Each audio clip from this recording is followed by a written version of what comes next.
Title of this book is The Christian Paganism. We are in chapter 2 of this book. We are now in part 11 of this book. It is written by our beloved brother Frank Vauler, Constantine's father of the church building. By the Emperor Constantine in AD 285 to 337 is often lauded for granting Christian freedom of worship as a spending their privilege. His story fills a dark page in the history of Christianity. Church building began with him. The story is astonishing. By the time Constantine emerged on the scene, the atmosphere was ripe for Christians to escape their despised minority status. The temptation to be accepted was just too great to resist, and Constantine's influence began in earnest. In AD 312, Constantine became Caesar of the Western Empire. By 324, he became Emperor of the entire Roman Empire. Shortly afterward, he began ordaining the construction of church building. He did so to promote the popularity and acceptance of Christianity. If the Christians had their own sacred building, as did the Jews and the pagans, their faith would be regarded as legitimate. It is important to understand Constantine's mindset, for it explains why he was so enthusiastic about the establishment of church building. Constantine's thinking was dominated by superstition and pagan magic. Even after he became emperor, he allowed the old pagan institution to remain as they were. Following his conversion to Christianity, Constantine never abandoned sun worship. He kept the sun on his coin, and he set up a statue of the sun god that bore his own image on the Forum of Constantinople.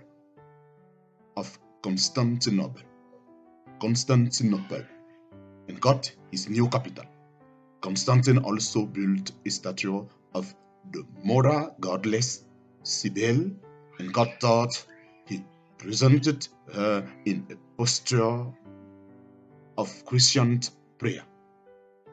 Historians continue to debate whether or not Constantine was a genuine Christian.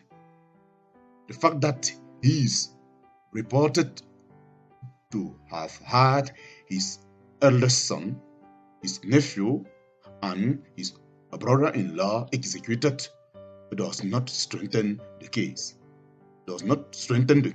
For his conversion. But we will not probe that nerve too deeply here. In AD 321, Constantine decreed that Sunday will be a day of rest, a legal holiday. It appeared that Constantine's intention in doing this was to honor the god Mitra, the inconquerate sun. In God, he described Sunday as the day of the sun, further demonstrating Constantine's affinity with sun worship.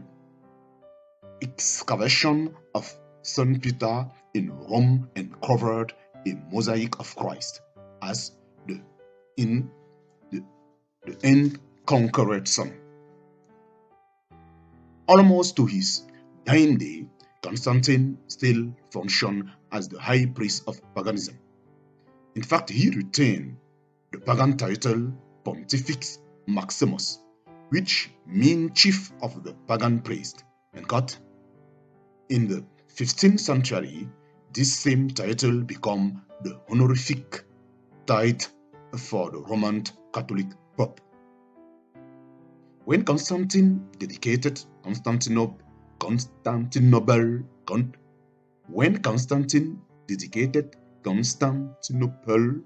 as his new capital on May 11, 330, he adorned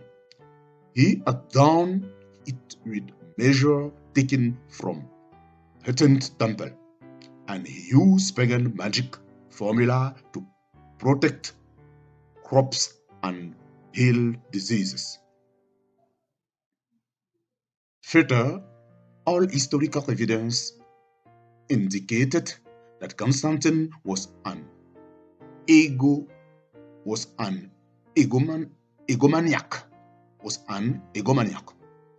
When he built the Church of the Apostle in Constantinople, he included monuments to the 12 apostles. The 12 monuments surrounded a single tomb, which lay at the center. That tomb was reserved for Constantine himself, thus making himself the 13th and chief apostle. Thus, Constantine not only continued the pagan practice of honoring the dead, he also sought to be included as one of the significant dead.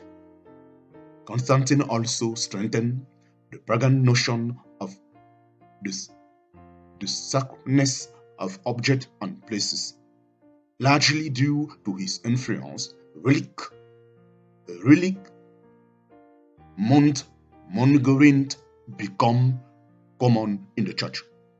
By the 4th century, obsession with relic goes so bad that some Christian leaders spoke out against it, calling it a heathen observance introduced in the church under the cloth of religions, the work of idolatry. Constantine is also not for bringing to the Christian faith the idea of the Holy Seat, which was based on the model of the pagan shrine. Because of the aura of sacredness that the 4th century Christians attached to Palestine, it had become known as the Holy Land by the 6th century. After Constantine's death, he was declared to be divine in court. This was the custom for all pagan emperors who died before him. It was the Senate who declared him to be a pagan god at his death, and no one stopped them from doing so. At this point, a word should be said about Constantine's mother, Helena. This woman was most noted for her obsession with relic. In AD 326, Helena made a pilgrimage to Palestine. In AD 327, in Jerusalem, she reportedly found the cross and nail that were used to crucify Jesus. It is reported that Constantine promoted the idea that the bit of wood that came from Jesus' cross possessed spiritual power. Truly, a pagan magical mind was at work in Emperor Constantine, the father of the church building. Constantine's building program.